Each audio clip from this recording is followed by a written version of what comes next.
ઢાબા પર મળતું હોય તેવું ટેસ્ટી અને રેસ્ટોરન્ટ સ્ટાઇલ પંજાબી શાક અને પરાઠા બનાવીશું.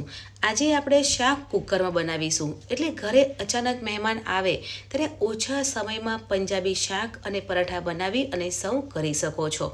Hello friends, welcome back to Bhavini's kitchen. હવે આપણે કુકરમાં ખડા મસાલાને ધીમા તાપે શેકી લેવાના છે. ખડા મસાલામાં 3 થી 4 લવિંગ લેવાના છે, 3 થી 4 મરી, 1 ચકરી ફૂલ અને 4 ઇલાયચી લેવાની છે અને ધીમા તાપે શેકી લઈશું. 3 સૂકા લાલ મરચાં લેવાના છે. ખડા મસાલા શેકાઈ જાય પછી સૂકા લાલ મરચાં ઉમેરવાના છે અને તમારે તીખાશ વધારે જોઈતી હોય તો સૂકા લાલ મરચાં વધારે પણ લઈ શકો છો. હવે ખડા મસાલા શેકાઈ જાય અને સરસ એવી સુગંધ આવે પછી 1 વાડકી મખાના ઉમેરવાના છે અને 10 થી 12 કાજુ ઉમેરવાના છે. કેમ કે આજે આપણે પંજાબી ગ્રેવીવાળું શાક બનાવીએ છીએ એટલે મખાના અને કાજુની જ ગ્રેવી બનશે. 1 ચમચી તેલ ઉમેરવાનું છે અને ધીમા તાપે મખાના અને કાજુને પણ શેકી લેવાના છે. મખાના ક્રિસ્પી થઈ જાય અને કાજુનો કલર ચેન્જ થઈ જાય ત્યાં સુધી શેકી લઈશું. એટલે ખડા મસાલા ઉમેર્યા છે તેની પણ ફ્લેવર આવી જશે. હવે આજે આપણે કુકરમાં શાક બનાવીએ છીએ એટલે ગ્રેવી પણ કુકરમાં બનાવીશું. એટલે 3 ડુંગળી લેવાની છે, 2 ટામેટાને મેં વચ્ચેથી કટ કરી દીધા છે તે ટામેટા કુકરમાં લઈ લેવાના છે. હવે તમારે જે પણ શાકભાજી લેવા હોય ને તે તમે લઈ શકો છો. અહીંયા મેં બટાકા, ગાજર અને કેપ્સિકમ લીધા છે, સાથે ફ્લાવર લીધા છે. તમારે બીન્સ ઉમેરવા હોય તો પણ ઉમેરી શકો છો અને વટાણા પણ લઈ શકો છો. તમને જે પણ શાકભાજી ભાવતા હોય ને તે તમે ઉમેરી શકો છો. હવે બધા શાકભાજીને સાથે મિક્સ કરવાના છે અને 1 થી 2 મિનિટ શાકભાજીને સાંતળી લેવાના છે, એટલે મસાલાની ફ્લેવર શાકભાજીમાં આવી જશે. આજે આપણે ગ્રેવી અને શાકભાજીને સાથે જ બાફી લઈશું, એટલે શાક છે તે જલ્દી બની જાય છે. અને ઘરે અચાનક મહેમાન આવી જાય અને આપણી પાસે ટાઈમ ઓછો હોય ત્યારે તમે પણ આ રીતે કુકરમાં શાક બનાવી શકો છો. હવે અડધી ચમચી મીઠું ઉમેરવાનું છે અને અડધો ગ્લાસ પાણી ઉમેરવાનું છે. સારી રીતે મિક્સ કરી લઈશું. ઢાંકણ ઢાંકી અને 2 વિસલ થાય ત્યાં સુધી શાકભાજીને ચડવા દઈશું. તો ફ્રેન્ડ્સ, અહીંયા 2 વિસલ થઈ ગઈ છે તો ગેસ બંધ કરી લઈશું અને કુકરને ઠંડુ કરવા મૂકી દેવાનું છે. કુકર ઠંડુ થઈ જાય પછી આપણે ગ્રેવી બનાવીશું. તો અહીંયા કુકર ઠંડુ થઈ ગયું છે તો તમે જોઈ શકો છો કે શાકભાજી સરસ એવા ચડી ગયા છે. તો ગાજર, બટાકા અને ફ્લાવર આપણે ઉમેર્યા હતા તે એક પ્લેટમાં લઈ લેવાના છે. અને જે ટામેટા બફાઈ ગયા છે તે ટામેટાની ઉપરની છાલ કાઢી લેવાની છે. હવે આપણે મિક્સર જાર લેવાનું છે અને જારમાં ડુંગળી, ટામેટા અને પાણી સાથે લઈ લેવાનું છે અને એકદમ ફાઇન ક્રશ કરવાનું છે.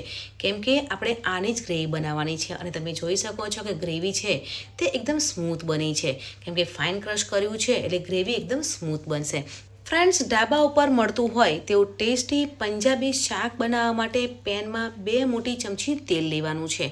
તેલ ગરમ થઈ જાય એટલે અડધી ચમચી જીરું ઉમેરવાનું છે. લસણ અને મરચાં ક્રશ કરી અને ઉમેરવાના છે. ચપટી હિંગ ઉમેરવાની છે. તમારે લસણની ફ્લેવર ના ફાવતી હોય તો લસણ સ્કીપ પણ કરી શકો છો. લસણ અને મરચાં સંતરાઈ જાય પછી અડધી ચમચી હળદર ઉમેરવાની છે. અડધી ચમચી લાલ મરચું અને ધાણા જીરું પાવડર ઉમેરવાનું છે. હળદર અને મરચું પહેલાં ઉમેરીએ છીએ અને પછી પેસ્ટ ઉમેરીશું તો શાકમાં કલર સરસ આવે છે. હવે આપણે ડુંગળી ટામેટાની પેસ્ટ બનાવી છે તે પેસ્ટ પેનમાં ઉમેરવાની છે અને સાથે મિક્સ કરવાનું છે. હવે જારમાં થોડું પાણી ઉમેરવાનું છે અને તે જ પાણી ગ્રેવીમાં ઉમેરી લઈશું અને ગ્રેવીને 3 થી 4 મિનિટ ચડવા દઈશું. એટલે ગ્રેવીમાંથી તેલ અલગ થઈ જશે. કેમ કે આજે આપણે પંજાબી શાક બનાવીએ છીએ તો ગ્રેવી સરસ ચડી જશે તો શાકમાં ટેસ્ટ આવશે. તો તમે જોઈ શકો છો કે ગ્રેવી સરસ એવી ચડી ગઈ છે અને તેલ પણ અલગ થઈ ગયું છે. હજુ પણ ગ્રેવીને 2 મિનિટ સાંતળીશું. તો ઢાંકણ ઢાંકી લઈશું અને 2 મિનિટ કૂક થવા દઈશું. 2 મિનિટ પછી તમે જોઈ શકો છો કે પાણી બળી ગયું છે અને ગ્રેવી ઘટ થઈ ગઈ છે. જો તમારે ગ્રેવીવાળું શાક જોઈતું હોય તો પાણી વધારે ઉમેરવાનું છે અને થીક શાક જોઈતું હોય તો પાણી નથી ઉમેરવાનું.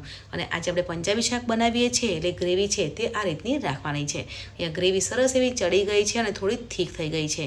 તો આપણે જે વેજીટેબલ બોઇલ કરીને રાખ્યા છે તે વેજીટેબલ પેનમાં ઉમેરી લઈશું અને સાથે મિક્સ કરી લઈશું. અને તમે જોઈ શકો છો કે હળદર પહેલાં ઉમેરીએ છીએ તો શાકમાં કલર સરસ આવે છે. અને આજે આપણે પંજાબી શાક બનાવીએ છીએ એમાં બીજા મસાલા નથી ઉમેરવાના. કેમ કે આજે આપણે ખડા મસાલા ઉમેર્યા છે તેનાથી ટેસ્ટ અને ફ્લેવર આવશે. એટલે બીજા કોઈ મસાલા ઉમેરવાના નથી. હવે તમારે ગ્રેવી થોડી પતલી જોઈતી હોય તો થોડું પાણી ઉમેરવાનું છે અને સાથે મિક્સ કરી લઈશું. ફ્રેન્ડ્સ, ઘરે મહેમાન આવવાના હોય ત્યારે તમે પણ આ રીતે કુકરમાં શાક બનાવી શકો છો. ઓછા સમયમાં શાક બનીને તૈયાર થઈ જાય છે. આ પંજાબી શાક અને પરાઠા સવારે જમવામાં પણ સર્વ કરી શકો છો અને સાંજે ડિનરમાં પણ તમે સર્વ કરી શકો છો. 1 ચમચી કિચન કિંગ મસાલો ઉમેરવાનો છે અને ઘરની ફ્રેશ મલાઈ ઉમેરવાની છે અને સાથે મિક્સ કરવાનું છે અને શાક બનીને તૈયાર થઈ ગયું છે. તમે જોઈ શકો છો કે શાકમાંથી તેલ પણ અલગ થઈ ગયું છે. તો પંજાબી શાક બનીને તૈયાર થઈ ગયું છે. આજે આપણે પંજાબી શાક બનાવીએ છીએ તેની સાથે પરાઠા બનાવીશું. પણ જો તમારે રોટલી કે પૂરી સાથે સર્વ કરવું હોય તો પણ કરી શકો છો. તો અહીંયા પરાઠાને પણ શેકી લેવાના છે. પરાઠા તમારે ઘી, બટર કે તેલથી શેકી શકો છો. તો પરાઠા ક્રિસ્પી થાય ત્યાં સુધી શેકી લેવાના છે. તો ગરમા ગરમ પરાઠા બનીને તૈયાર થઈ ગયા છે. સાથે શાક પણ બનીને તૈયાર થઈ ગયું છે. તો શાકને સર્વિંગ પ્લેટમાં સર્વ કરીશું. આજે આપણે ઢાબા પર મળતું હોય તેવું પંજાબી શાક બનાવ્યું છે. તો શાકને સર્વ કરીશું. સ્વીટમાં મેં મોહનથાળ સર્વ કર્યો છે અને સલાડમાં કાકડી સર્વ કરી છે અને ગરમા ગરમ પરાઠાને સર્વ કરીશું. તો ફ્રેન્ડ, સવારે જમવામાં અને સાંજે ડિનરમાં ખાઈ શકાય તેવું ટેસ્ટી પંજાબી શાક અને પરાઠા બનીને તૈયાર થઈ ગયા છે. પંજાબી શાક અને પરાઠાની રેસીપી કેવી લાગી કમેન્ટમાં જરૂરથી જણાવજો. મળીએ છીએ નવી રેસીપી સાથે. ત્યાં સુધી બાય બાય.